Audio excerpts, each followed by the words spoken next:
Pessoal, a gente tinha até então aqui na nossa lista de planos uma lista constante, igual essa daqui, né? É um array e cada posição desse array é um objeto contendo um plano da nossa lista. Aí ele tem nome, resumo, preço, acho que só isso mesmo que a gente colocou. E aí aqui embaixo, no retorno do nosso componente, ele renderiza um price card para cada um desses objetos aqui. Ele já faz isso porque está dentro do método map, que é aplicado ao array.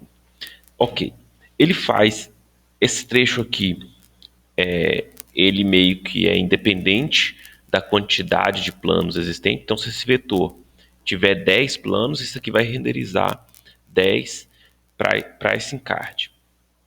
Aí o que a gente tem então de novidade agora é o seguinte: essa lista, ao invés da gente pegar daqui, que é um array constante, a gente pegar de uma API, que é o que eu vou mostrar agora, tá? Então a gente, ao invés de pegar esse plano aqui, a gente vai pegar de uma API.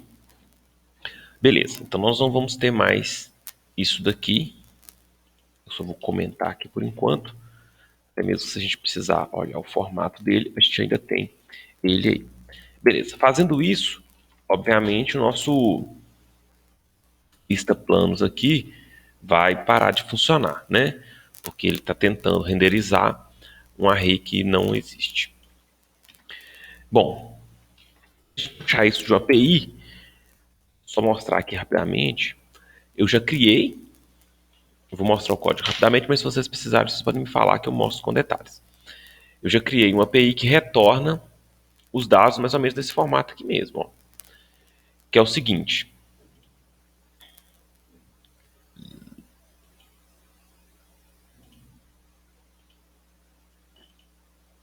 Lista planos. É muito parecida com aquela que a gente usou lá no desenvolvimento web, bem simplesinha mesmo. Eu tenho aqui um inserir contrato, um lista planos. O lista planos, ele chama esse arquivo DAO lá, que abre a conexão e faz a consulta no banco de fato, tá? Eu vou mostrar daqui a pouco. E ele simplesmente chama uma função chamada lista planos, que existe lá dentro desse DAO, e retorna isso na forma de um JSON, tá? Esse retorno da lista plano é uma matriz com os dados vindos do banco. Deixa eu mostrar lá rapidamente para vocês. É o seguinte aqui, ó, lista planos. Desculpa, busca planos, que é essa parte aqui. Ele simplesmente abre uma conexão, tá? O código não está otimizado, é mais para facilitar o entendimento mesmo. Ele faz, então, uma conexão, faz o comando de seleção e aí executa esse comando e retorna na forma de um fetch all, né? Que retorna o grupo de dados todo do banco, a matriz inteira que ele conseguiu selecionar, indexada pelo nome da coluna, fetch assoc, caso ele tenha conseguido executar esse comando SQL. Se não tiver executado, ele também retorna um array. Em todo caso, ele retorna um array. Se deu exceção ou se ele não conseguiu executar, ele retorna um array também. No caso, aqui eu estou passando o código de erro gerado para esse array na posição status, tá? Vocês podem utilizar isso aqui, porque se não estiver funcionando, vocês conseguem ver qual problema que está dando. Beleza, então busca planos é isso. Se ele conseguiu conectar e devolver as informações, ele vai devolver na forma de matriz. E se ele não conseguiu, ele vai devolver esse vetorzinho aqui com o erro que deu. Aí, a nossa porta de entrada aqui, que é esse lista planos, ele vai pegar esse resultado, transformar em JSON e devolver pela rede. Esses cabeçalhos aqui eu precisei colocar para eu conseguir acessar daqui do meu localhost. Eu consegui acessar isso que eu hospedei lá no webhost. Se eu não colocasse esses cabeçalhos, eu não conseguiria fazer o acesso por causa de que são origens diferentes. Beleza. o meu banco de dados, né? Eu coloquei duas tabelas, uma chamada contrato e uma plano. Nessa plano, eu já coloquei os dados lá. Eu não fiz nada para poder alterar esses dados, não, tá? Os dados da lista de planos, não criei nada para fazer essa alteração da lista de planos, não. Eu já cadastrei ela lá de maneira estática. A gente poderia criar isso se necessário. Então, tem a lista de planos, o meu banco está assim. E esse lista planos aqui, quando ele é executado, ele gera isso daqui, ó. Mas a nossa intenção não é usar isso aqui de maneira direta assim, né? É puxar lá do aplicativo, na versão web ou na versão mobile, que seja. Então, quando a gente vier aqui no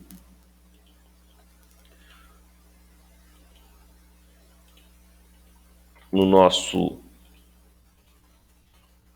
sistema aqui, que a gente entrar nessa parte de lista planos, esses planos serão puxados de lá, daquela API. Beleza. Como é que a gente vai fazer isso? A gente depende aqui, para renderizar, de uma variável, né? Que é chamada planos. Então, e essa variável planos, a gente vai mudar o valor dela aqui dentro. Então, a gente tem que utilizar o useState. Vamos fazer aqui, ó, const. Recebe. Eu vou colocar o planos e o set planos, né? Eu vou criar aqui, então, duas variáveis. Uma é a lista de planos e uma é o método que vai fazer a alteração. Use state. Valor inicial, vou colocar aqui um array vazio. Então, a gente tem um array vazio em cima da nossa variável planos, e se eu quiser alterar o valor dela, eu tenho que utilizar o set planos. Então, por enquanto aqui, a gente não tem ainda os resultados, né? Mas a gente tem, pelo menos, a gente não tem erro de sintaxe, que a nossa variável já está criada, só que ela está com array vazio. Como que a gente puxa os dados, então, de uma API? Existem muitas formas de fazer isso. Eu vou apresentar uma aqui, mas nada impede vocês estudarem outras e usarem essas outras quando for necessário. Eu vou mostrar uma que se chama FET. É uma API derivada lá do desenvolvimento web, mas que está disponível aqui para a gente utilizar no React Native. Essa FET, ela serve tanto para fazer busca de dados, quanto também para fazer envio de dados. Tá? Nesse caso, nós estamos só buscando. Então, eu vou passar aqui aquele endereço que contém os nossos dados. E aí a gente tem que passar algumas coisas adicionais aqui, que é o que vai acontecer quando esses dados forem retornados, tá? Como não dá para eu colocar, por exemplo, uma variável recebendo isso aqui e depois eu processar essa variável, porque algumas coisas acontecem de maneira assíncrona. O processamento que eu tiver aqui embaixo, ele vai acontecer antes mesmo dos dados chegarem. Então, para eu garantir isso, eu utilizo aqueles esqueminhas que até lá na jQuery também tem, que é de usar o then. Then que serve para eu informar uma função que só será executada após essa função de cima retornar alguma coisa. Então, aqui dentro eu vou criar uma função com um parâmetro chamado response, que é o que é retornado pela função anterior. E aí, o que eu vou fazer com isso daqui? Eu vou simplesmente retornar o JSON de dentro dela. Esse objeto response, ele tem várias coisas, né, relacionadas à resposta que veio do servidor. Aqui eu preciso a parte textual que veio transformada em JSON. E aí depois que isso estiver pronto, depois que o meu JSON estiver pronto, eu executo essa outra função aqui, e usa o retorno da anterior, que é o JSON, né? E o que ele vai fazer com esse JSON? Nesse caso aqui, o que nós precisamos fazer com ele é jogar nessa variável planos. Então, eu vou usar set planos, que é o mecanismo que eu tenho para poder alterar o valor dessa variável. Vou jogar o JSON. Eu não preciso fazer muita alteração nesse objeto, porque eu já criei lá no banco ele do formato que eu preciso lá na API, no formato que eu preciso aqui. Mas se fosse um JSON que eu precisasse tratar, né, talvez eu teria que fazer alguma transformação, extrair alguma parte, extrair alguma outra parte, antes de apresentar lá, antes de jogar na minha variável. Deixa eu voltar aqui. Agora eu já tenho, então, os planos carregados. Ó. Na hora que eu clico em planos, esse código aqui roda, puxa a minha lista, né, joga a minha lista na variável planos. E aí, a minha renderização, ela atualiza, né, mostrando os planos através desses cartões aqui. Aí vocês podem brincar de outras maneiras, por exemplo, mostrando isso aqui no console, né? Console.log, por exemplo, ou dando alert, para vocês verem o que está vindo de lá também, principalmente se estiver dando erro, para que vocês consigam entender os erros que está dando. Ó. Nesse caso aqui, eu só mandei mostrar no console. Aqui está no console, um array com os dados. Mas se tiver vindo algum erro, também conseguiria ver esse erro por aqui.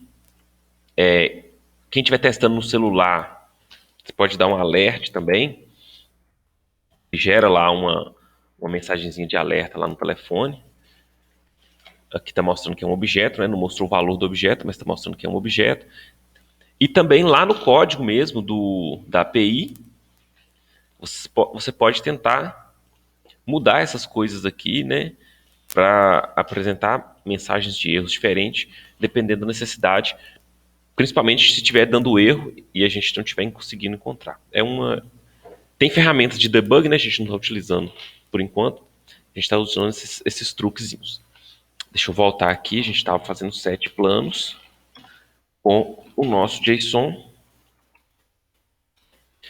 E aí eu tenho, então, aqui a minha lista de planos funcionando. Eu não preciso mais dessa lista estática. Eu vou apagar. Então, é uma forma da gente puxar dados de alguma API para poder apresentar no nosso banco. Tem outras maneiras de fazer, tá? Eu só quis mostrar uma dessas maneiras, reforçando aqui também que eu tive um pouco de problema. Eu tive um pouco de problema com esses cabeçalhos. Então, quando eu fiz aquele código sem ter colocado esses cabeçalhos, não estava funcionando. E só passaram a funcionar depois que eu coloquei esses cabeçalhos aqui lá na minha API. Às vezes talvez você faça o código certo de lá e esqueça de colocar isso daqui e vai achar que o código está errado, tá? Então, às vezes você faz um código certo aqui, mas se a sua API não está permitindo que o fetch recupere os dados, isso não vai funcionar. Então é isso, vou finalizar por aqui. Peço que vocês tentem fazer aí, tá? E se tiver dúvida, vocês me procuram. Até a próxima.